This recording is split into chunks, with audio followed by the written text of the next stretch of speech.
Hello and welcome to the office. This is Dr. Lobaz, and I want to share with you a little bit about chiropractic philosophy before we get started. Some people have never been to a chiropractor before.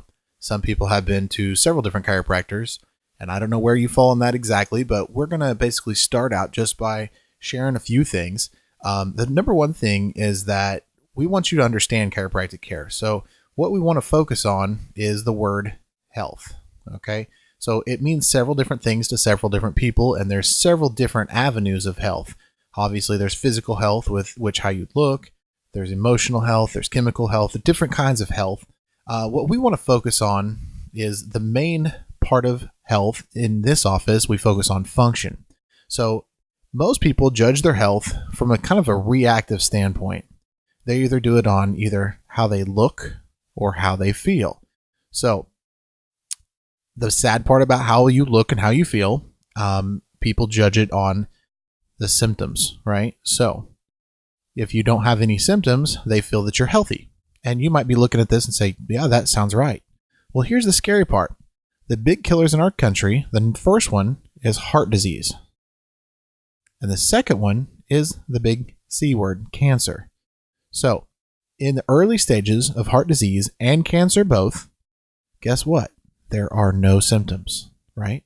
So maybe you know somebody with heart disease, or you know somebody that had cancer or has cancer going through these things.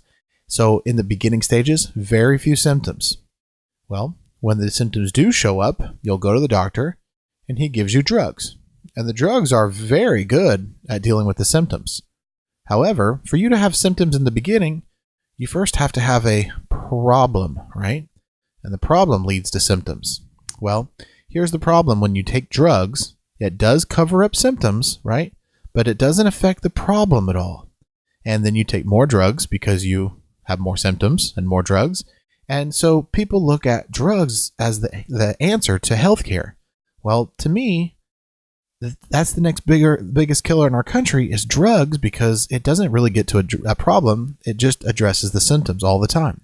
So we have renamed this whole paradigm of what most people call healthcare to sick care. Now, I am not against drugs when it's going to save your life. In an emergency situation, drugs are amazing. They can help you. But there's a lot of folks that take drugs on a daily basis, and that needs to change. So the other side of what we want to look at is more of a proactive way to take care of your health. So this starts out with mom and dad. Mom and dad come together and make one cell. Now, I know this sounds crazy, but 9 months later, this cell has split trillions of times and formed a baby. And so I believe that this cell has a very unique wisdom inside of it. We refer to that wisdom as innate intelligence. And that innate intelligence is a God-given intelligence. And that cell, that intelligence that is in that cell, is still in all of us today. Our hearts are beating, our lungs are working, liver is working like it should. All these things are functioning and working. And we can't even go to the hospital and measure that intelligence. It's either there or it's not there, right? Like the difference between a dead guy and an alive person is that the alive person has innate intelligence flowing. So this cell, the first thing it does is it splits into two more cells, right? We call this mitosis in school, but it splits and trillions of times, and it forms the first thing ever, which is your brain. Now, your brain has a projection that comes down called the cord, and this is now referred to as your central nervous system. The central nervous system has little nerves that come off of it like this, and these nerves have something at the very end of these nerves called organelles. And these organelles, basically, I bet you can guess, they turn into organs. So this top one, maybe it turns into a heart one day. And maybe a little further down, this turns into a stomach one day.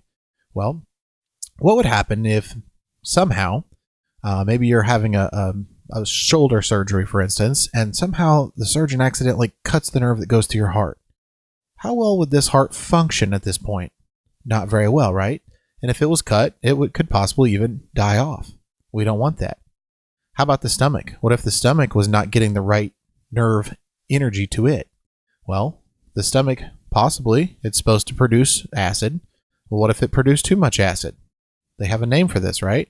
You've probably heard it. Acid reflux, GERD, heartburn. They call it all kinds of different things. And the doctor, what does the doctor do? He gives you more drugs. Do you think you're drug deficient?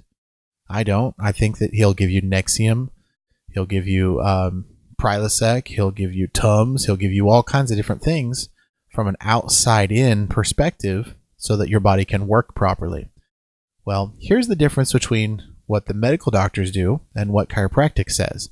Chiropractic says if this energy, this innate intelligence that is in this brain, traveling down through the nervous system, working all the organs, is interfered with, that the body can't function like it was intended to. So these bones that are actually here for protection, if they get out of place and they pinch on this nerve, it's no longer going to give the right message from the brain down to the stomach again. And so it's going to, the stomach's not going to function like it's supposed to. And we call this, it's a big fancy word, I'm going to write it down here. It's called a subluxation. Okay, and a subluxation is never good for the system. It's never going to be good because it's interfering with life running inside of you. So if you can only imagine a subluxation, it doesn't really, here's the scary part. You don't really feel a subluxation.